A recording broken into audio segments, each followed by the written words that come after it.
Hello, this is Dinah Lane of the Harwich Channel, and I'm here today with people from the Garden Club of Harwich. We have Diane DeGennaro here on my right, and then Susan Sager in the blue, and Pam Latimer in the pink and flowers. Very nice to have you here. Thank you. And we're here today to talk about something somewhat unusual for a garden club, perhaps, but you're moving into this wonderful, wonderful new area, which has to do with composting at the transfer station. I always forget the name of that, the transfer station. Yes. So can you talk a little bit about how the garden club decided to get involved in this? I'd be happy to. We are all members of the Conservation Committee of the Garden Club, a very active arm of the Garden Club. I think your viewers probably know us because every year we do a project like planting trees in the Harwiches, like working with the water department to reduce or to improve drought-tolerant plants and reduce water consumption, and wildlife habitats we've done in the past to develop that in our town. So we're really looking to take on projects that improve the quality of life and are ecologically sound and environmentally friendly.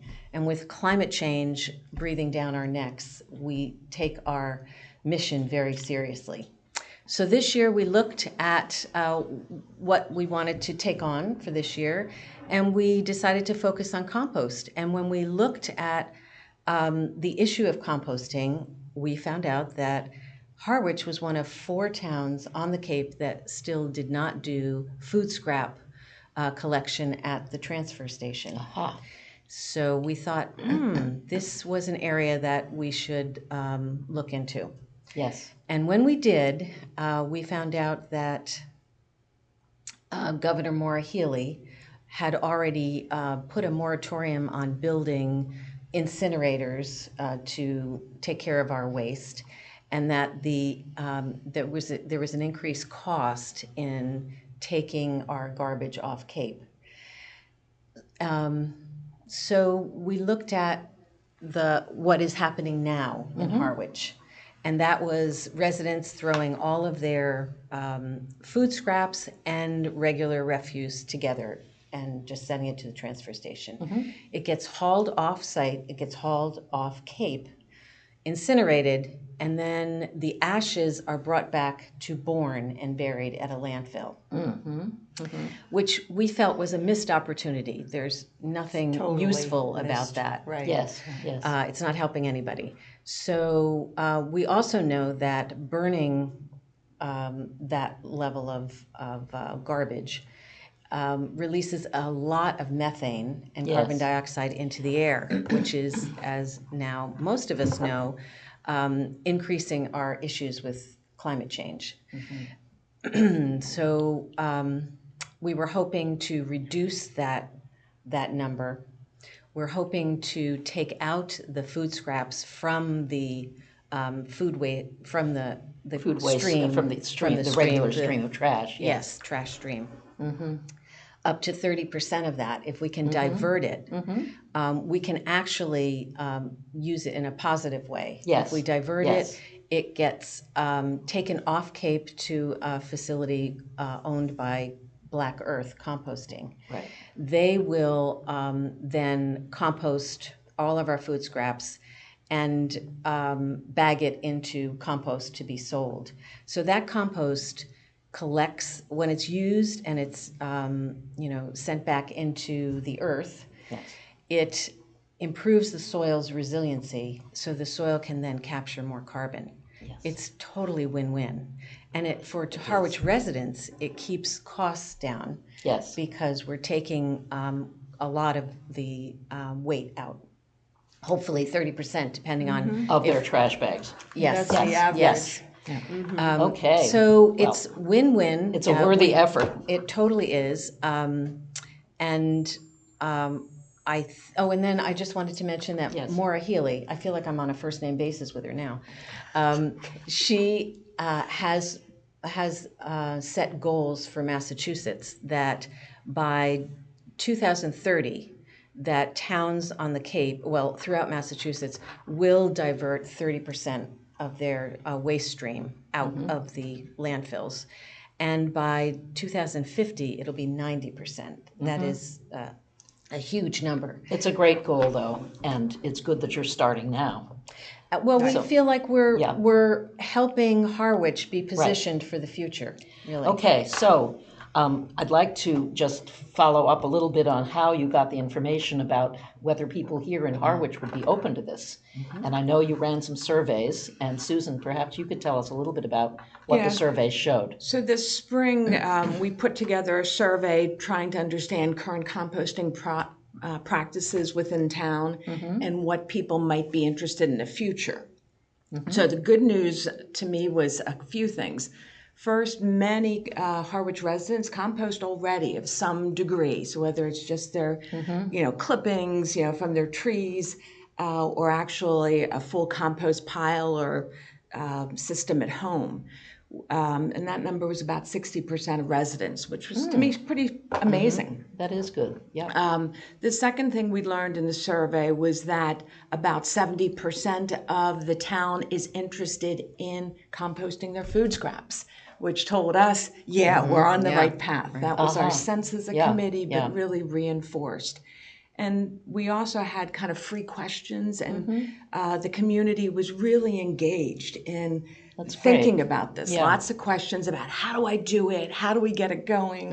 And I think it really kind of gave us more momentum to move forward. So there's a lot of people interested, and it would not be compulsory for those who don't wish to do it. Is that correct at this point, of course? So people could continue to throw things away as they have, but really this is an opportunity for everybody to do this and to help the environment and help themselves. So. And many off-Cape residents do it in their winter community, so to speak. So we have, I see. So they're familiar with that. People are familiar with it who are off-Cape, and then some are here and it's like, oh, we've been doing that in whatever city or whatever state for years. Yeah, I know we can talk about this a little bit more in terms of what exactly constitutes food scraps. But I know one thing that's different from a lot of people's home compost piles is that meat and shells and things like that are going to be accepted. Is that correct? And Pam, maybe you could talk a little bit about, I see you brought some props. I brought some props, and I actually just took some pictures, simple pictures. I've been composting for many years at home, and I don't put some of these products in because there's different rules for home use. But you can put in dairy products, you can put in meat and fish products, you can definitely be putting in fruit and vegetable scraps, bread products, and even oil. And there's a special list that's through the town website, right? Okay, that has to do with that. But I'm going to put that down. So what I literally do at home makes it very, very easy is, and I've gone through many different aspects that we have samples of, is we keep a yogurt or a cottage cheese container in the corner of the sink, and we put it down. When we're cleaning off our plates, we put everything in there that we want to compost. A person could use a zip baggie if that's all they had. They could take everything and they could scrape it into something that's on the counter that can be emptied at the dump or outside if they choose. Very easy to clean and take care of. And that has a filter in the top. This has a filter So in the it top. keeps any possible smells down. And if you empty it often, it's really a non-issue. Yes. The other way we keep it a non-issue is in the summertime, especially when we're eating more fruit, is to stick a bag or this in the freezer. That way, no fruit flies form, nothing smells because it's all frozen. And then when you take it to the dump or you decide to take some outside, you could keep a little bucket outside, take this out, dump it in there. You could have a bungee cord around it, all done, take that to the dump. You can frozen, it comes out of here. If you keep this straight, frozen, it comes out of there. And that's what we prefer now, to create no muss, no fuss, no smell, and everything is utilized and nothing goes to waste. It's excellent, an excellent plan. Very good thinking. And Can I add that, as you said, there are many more items that can go into the food scraps program at the transfer station. Okay. It doesn't have to Yes. be just the vegetables and the fruit. Right. Which to me is such a big plus. You It can is. do It all is. your meats. Yes. You can do Right. toothpicks. That's right. You can do paper food- towels. So food where soil can people paper find this towels. information? You wanna Because look they at may the not list. remember everything. Yeah. Right. Right. Where will have they the find this information? Is this online? I know It that it's is, being which- posted here on this program. Right, it is being posted. It is online, and I have to give a shout out to Link Hooper and his crew at DPW. They have been really responsive Wonderful. to this. Yeah. And so it's on their website. If you go to www.harwichhighway.com, you'll see something labeled Food Scraps Program. Okay. And that is where it will have a complete list of what Okay. you can. Plus, right as you are dumping off your garbage, Yes. that's where the food scrap, retrieval will It be. will be very handy. There are Yes. signs. Okay. There will be signs there that will list all the do's and don'ts, and there will be a plexiglass holder that you can take a paper home if you want to post it on your Okay. refrigerator. Wonderful. Wonderful. Okay. So that begins July 1st July 1st. at yes. the dump. I mean, the transfer I station. know, the transfer station. Link, if you're listening, we know it's the transfer station. But you can dump your food scraps at the transfer station.